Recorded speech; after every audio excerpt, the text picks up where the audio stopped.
Hello everyone, कैसे हैं आप लोग। उम्मीद करते हैं बहुत ज़्यादा अच्छे होंगे। पढ़ाई भी आप लोगों की बहुत अच्छी चल रही होगी।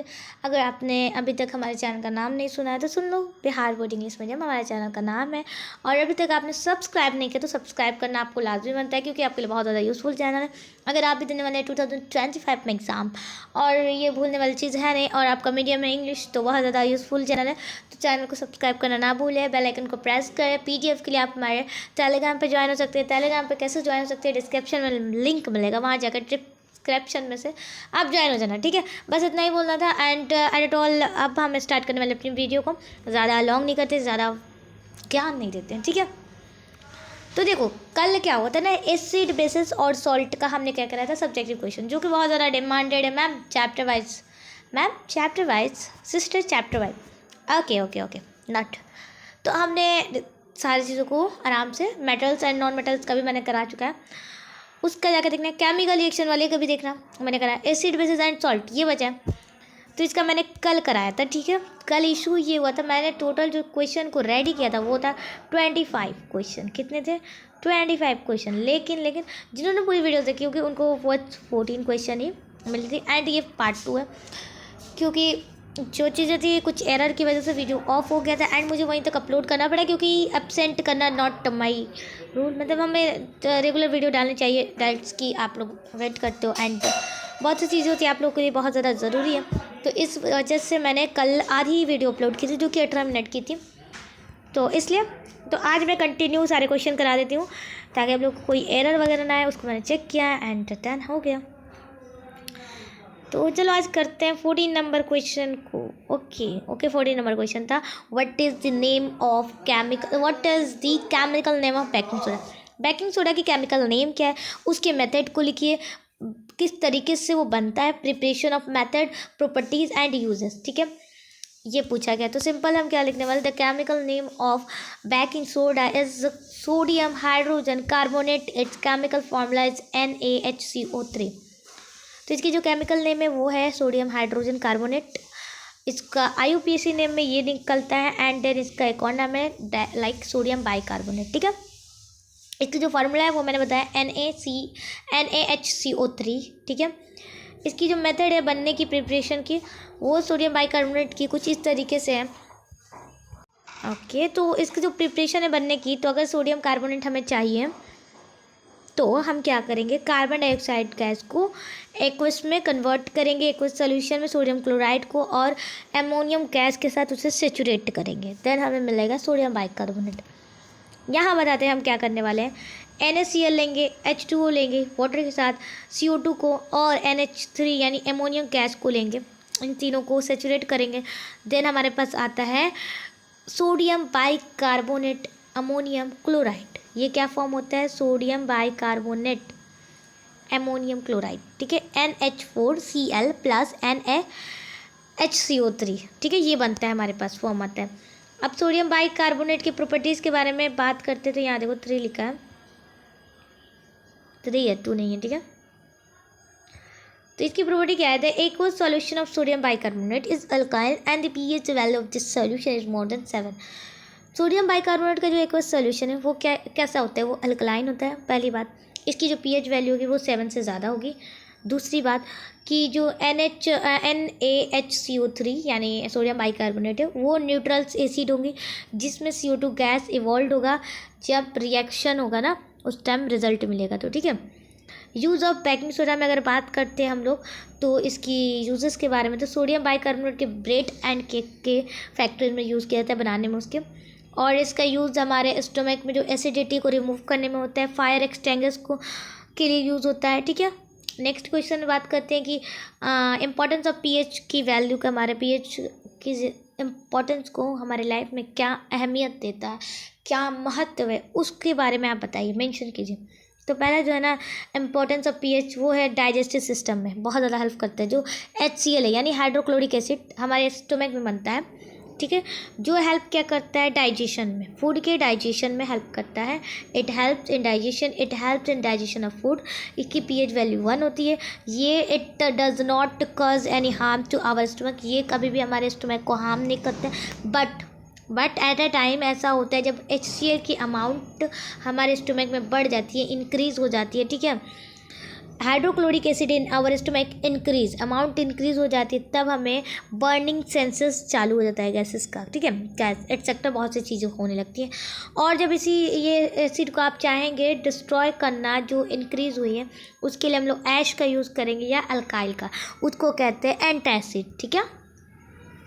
होप इट क्लियर हो गया होगा, ठीक है। 16 नंबर क्वेश्चन में बात करते हैं, which gas is release when an acid react with metal, give an example. तो देखिए कौन सा गैस रिलीज होता है जब एसिड एक मेटल के साथ रिएक्ट करता है, हम एग्जांपल के थ्रू समझिए। तो सबसे पहले पूछा है कौन सा गैस रिलीज होगा, यानी H2O गैस रिलीज होगा, यानी हाइड्रोजन गैस, ठीक है, वो रिलीज होगा जब एसिड रिएक्ट करेगा मेटल के साथ। एग्जांपल पूछा है तो Zn ले लीजिए और H2SO4 ले लीजिए।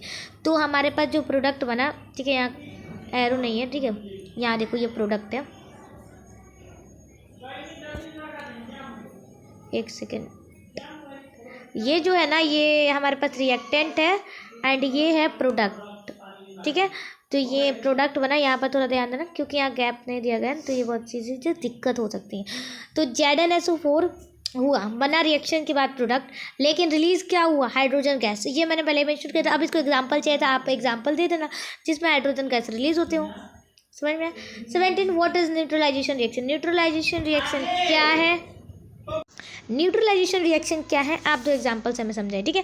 जब कोई एसिड या अल्काइल एक दूसरे से रिएक्ट करता है लेकिन उसके रिजल्ट में हमें मिलता है सॉल्ट, यानी NaCl प्लस में वाटर, इसी रिएक्शन को हम लोग कहते हैं न्यूट्रलाइजेशन रिएक्शन, ओके। एग्जांपल पूछा गया तो एसिड एक ले लीजिए, एक अल्काइल ले लीजिए, HCl प्लस NaOH लेंगे। इसमें फॉर्म्ड क्या हुआ, जब इसका प्रोडक्ट क्या बना, हमारे पास बनता है सॉल्ट, यानी NaCl प्लस H2O, ठीक है, ये फॉर्म हुआ है। इसी रिएक्शन को हम लोग कहते हैं न्यूट्रलाइजेशन रिएक्शन।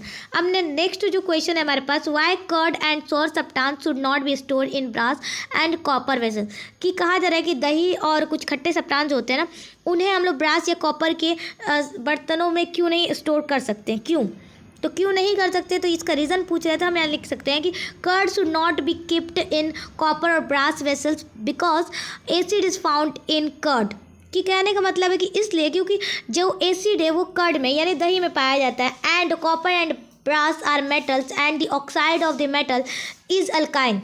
तो कहना जो कॉपर और ब्रास है वो एक मेटल है और ऑक्साइड जो फॉर्म्ड होगा मेटल का वो अल्कलाइन होता है। सो एसिड एंड अल्काइल रिएक्ट कर जाते हैं आपस में और ये रिएक्ट करके क्या फॉर्म करते हैं, सॉल्ट बनाते हैं, जो कि दही के यानी कर्ड के टेस्ट को चेंज कर देगा। सिंपल यही एक कारण है जिसकी वजह से जो कर्ड है या कोई भी खट्टी चीज़ है जो उससे हम लोग ब्रास के वेसल्स यानी बर्तन में नहीं रख सकते या कॉपर के बर्तन में। Okay, the next question is what do you understand by indicator. आप इंडिकेटर का मतलब क्या समझते हैं, name any one synthetic indicator का नाम बताइए, ठीक है। Substance that detect acid and alkalis are called indicator. जो सब्सटेंस आपको एसिड के बारे में पता करे या अल्काइल्स के बारे में उसे इंडिकेटर कहते हैं। सिंथेटिक इंडिकेटर के नाम में है मेथाइल ऑरेंज और फेनोल्फेथलीन, ठीक है, ये दो नाम है। Okay, the next is well diluting N acid. जब हम लोग कोई एसिड को डाइल्यूट करते हैं तो जो acid, why should be the acid be added to water and not water to the acid. तो ऐसा क्यों होता है कि जब हम लोग एसिड को ऐड करते हैं वाटर में, लेकिन वाटर को एसिड में ऐड नहीं कर सकते डाइल्यूटिंग एसिड में। तो जब हम लोग डाइल्यूटिंग एसिड को एक डाइल्यूट करते हैं, ठीक है, उसमें हम लोग अगर एसिड में वाटर डाल देते हैं, ठीक है, तो वो एक्सोथर्मिक रिएक्शन होगा, ठीक है, और वो बहुत ज़्यादा स्पिल आउट यानी फैल जाएगा और वो हमें क्या देगा, वाटर देगा। That is why acid should be always mixed with water, यानी उसी कारण की वजह से हमेशा एसिड वाटर के साथ मिक्स होता है। Simple. The next is why does electricity not conduct in distilled water well it does in rain water। कि इलेक्ट्रिसिटी जो है ना वो डिस्टिल्ड वाटर में क्यों नहीं कंडक्ट करता है, वो हमेशा रेन वाटर में ही क्यों इलेक्ट्रिसिटी कंडक्ट करता है। तो जो pH वैल्यू होती है ना डिस्टिल्ड वाटर की वो 7 होती है और हाइड्रोजन आयन्स यानी H+ आयन प्रोड्यूस नहीं होते हैं। It is due to which electric current does not flow, whereas rain water contains H2SO4 acid which produce hydrogen ions in water, due to which electricity flows in rain water। तो simple सा इसके कारण जो H+ है वो produce नहीं हो पाता, यानी हाइड्रोजन एच प्रोड्यूस नहीं होता है, इसी वजह से इलेक्ट्रिक करंट फ्लो नहीं होता है। और वही बात करते हैं रेन वाटर में, तो रेन वाटर कंटेंट करता है H2SO4 और जो प्रोड्यूस करता है हाइड्रोजन आयन यानी H+ आयन जो कि रेन वाटर में होता है। दैट्स वाई कि वहाँ इलेक्ट्रिसिटी प्रोड्यूस होता है, फ्लो होता है, कंडक्ट करता है। क्लियर। द नेक्स्ट जो क्वेश्चन है, what effect does the concentration of H2 ion have on the natural solution. कह रहे हैं कि कॉन्सेंट्रेशन अगर हम करते हैं H2 आयन्स का तो नेचुरल सॉल्यूशन क्या इफेक्ट करेंगे उसके बारे में चीज़ें जानते हैं। ठीक है।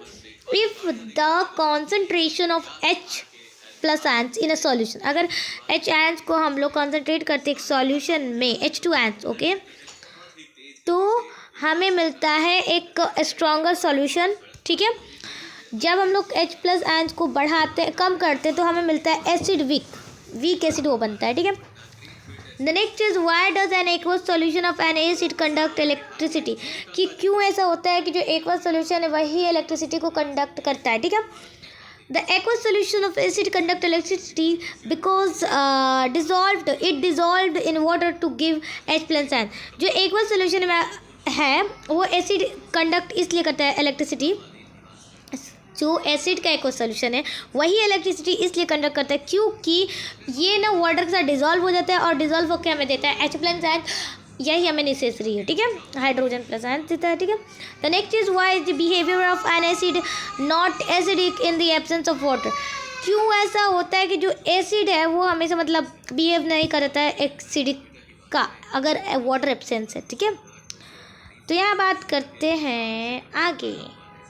तो in the absence of water के एब्सेंस में जो बिहेवियर एसिड का वो एसिडिक इसलिए नहीं होता है क्योंकि जो प्रेजेंस ऑफ वाटर है ना वो एसिड फॉर्म उस टाइम क्या करता है H+ आयन बनाता है, H+ आयन बनाता है, लेकिन एब्सेंस में वो नहीं बनाता, इसी वजह से वो एसिडिक रिएक्शन नहीं करता है, एसिडिक बिहेवियर नहीं करता है। ठीक है।